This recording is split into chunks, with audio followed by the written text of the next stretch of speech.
What's up, guys? So today I have an exciting story. It's a work drama. It involves a coworker who's secretly been sneaking in her two children and having a coworker watch them for 3 hours per day.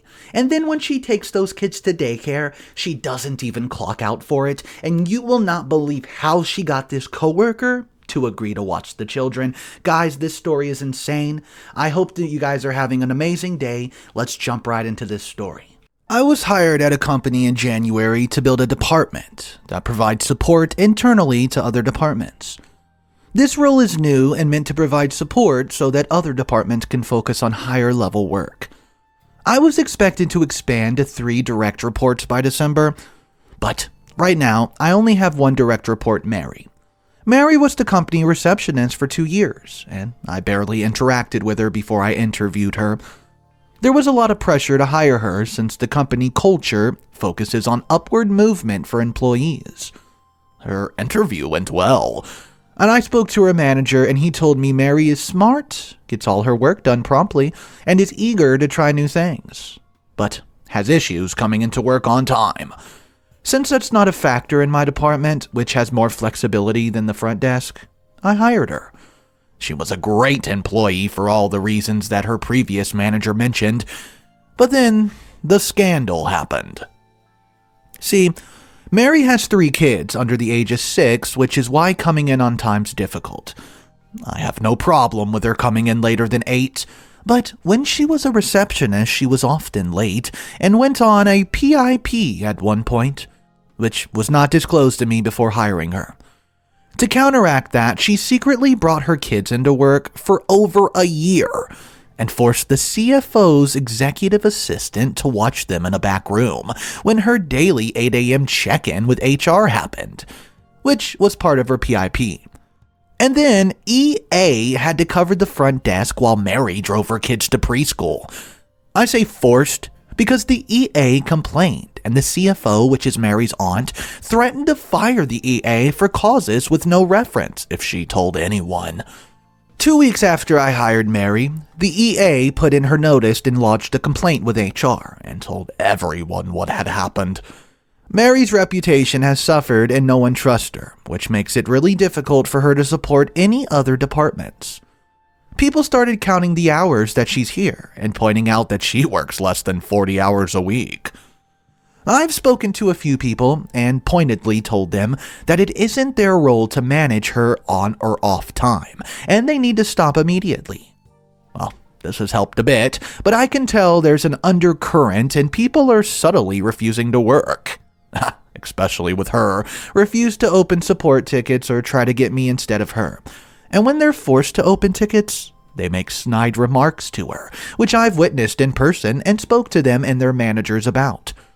Well, I had a serious talk with my manager, who said that it's not our place to fire Mary since this all happened before she became my employee. Although he supports me if I choose to let her go. He said that not an action he would take, but I could do it. Instead, he wants me to coach her into getting her reputation back. He said, if she stays, she has to keep very strict hours unlike others in a similar role. She would have to arrive at 8:30 in the morning, take no more than 1 hour for lunch, and fill out a timesheet to prove that she's meeting the 40 hours a week.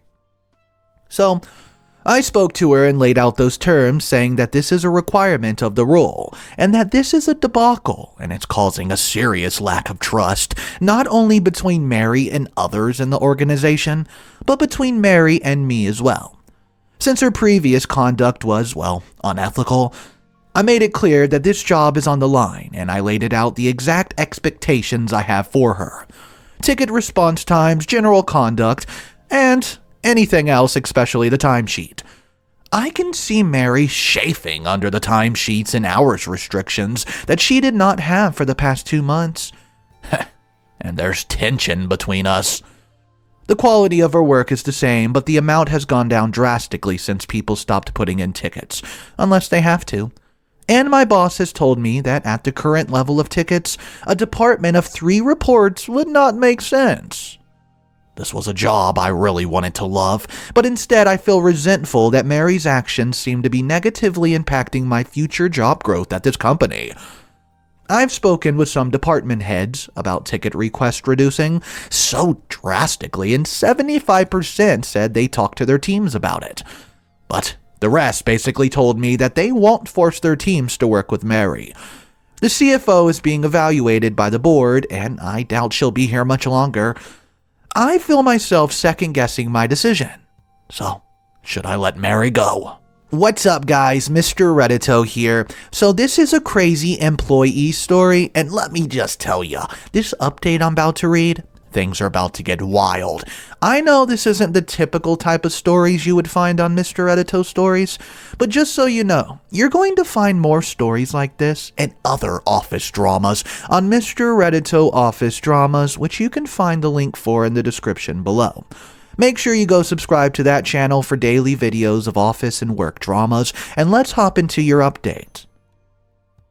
I spoke to the admin before she left the company, and she provided a schedule of when she had to watch the children. I compared that to old timesheets that I convinced fiancé to give me. More on that later, and confirmed that the time card fraud had occurred. Mary did not clock out when driving her kids to school. Thank you to the readers who pointed this out. Even after hearing this, my manager pushed me for the rehabilitation of Mary and said that what was done and warned me that I was not allowed to fire Mary.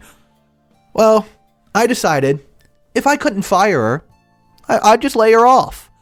I assessed the drop in support requests from other departments since this drama unfolded and people stopped wanting to work with her, and found that we had an 82% reduction. Based on that, I started paperwork to lay Mary off due to lack of work in this position.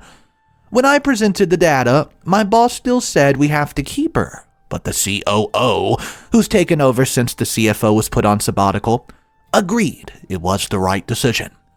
Within 2 months of my letter, Mary was gone. Gone. Back to the timesheet issue.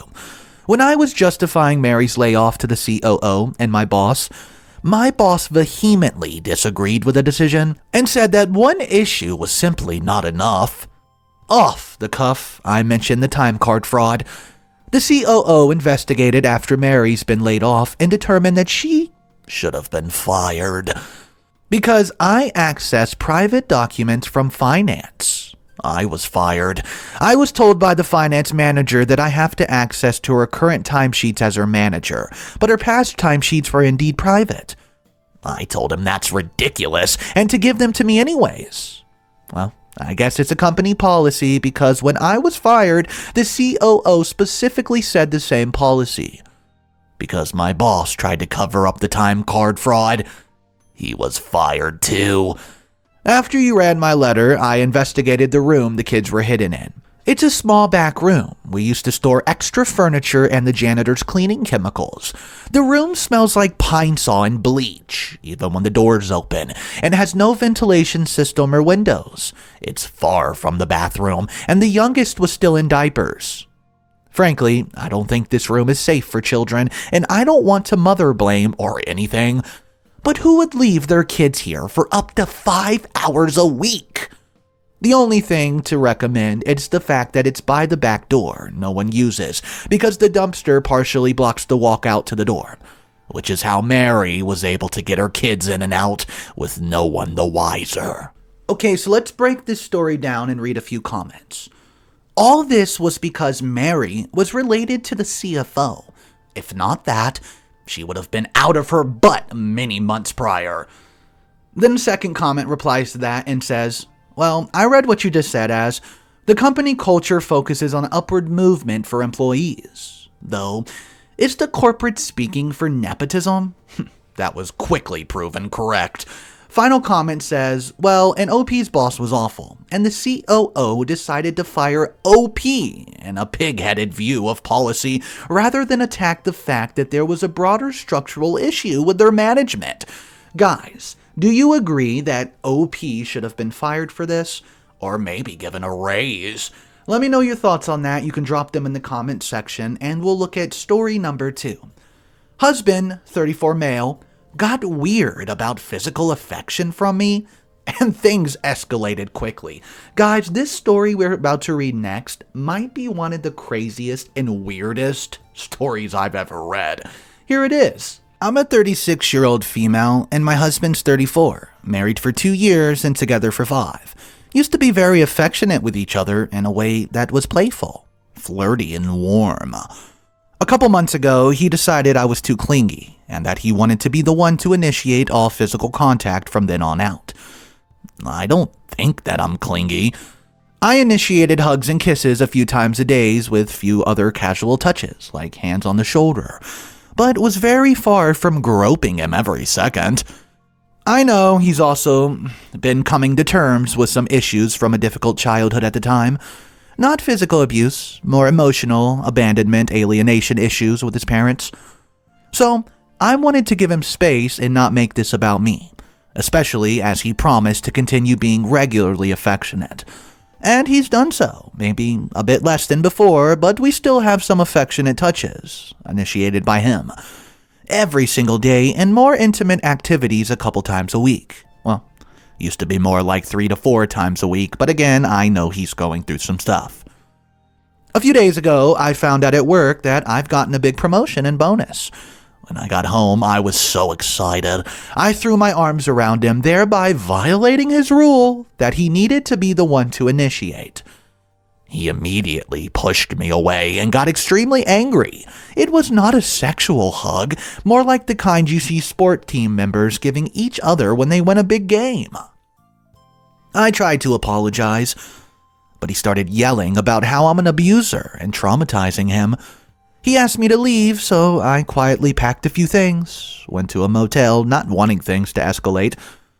I understand from his brother that after I left, he tried to go to the police to press charges. But they said that a quick hug from one's wife, even if not really wanted or expected, was not the kind of thing they're going to prosecute. He's now threatening to call my employer to tell them I'm an abuser who engages in sexual misconduct in my personal life. I'm not asking for legal advice about this here. What I'm asking is, honestly, would he be justified in telling my employer about what happened? I did make a terrible mistake, even if it wasn't malicious. I believe people are allowed to determine that they don't want others to initiate touch and should have bodily autonomy. Just because I would not be traumatized over a hug, I guess doesn't mean he shouldn't be. I'm willing to accept that he may very well divorce me over this, and that I may lose this important friendship and family relation. But should I also lose my job? My job's working with other adults in an office, not vulnerable people. I don't and have never initiated physical contact with coworkers, except an occasional handshake or accepting a high five. What's up, guys? Mr. Reddito here. There's a complete update on this story, and it comes out 4 days after the original post. I did not expect this story to go this way. Let me know in the comment sections if you think that the OP's husband is extremely overreacting, or does he have a point? Let me know your thoughts. Here's the update. So, things came to a head, but not in the way I was expecting, or maybe anyone was expecting. My husband's brother, my brother-in-law, continued to stay with him while I stayed at a hotel. After a couple days, I got a call from brother-in-law asking me to come home so that we could talk. He assured me I would be safe. Turns out my husband's been having an affair with an intern at his company and is deeply in love and wants to be with her. He told brother-in-law this shortly after I left. He wanted to make me the bad guy, so first, with the no-touching rule, figured I would get fed up with it, or that eventually I would make a mistake and he could use that to claim I was an abuser, which is what happened.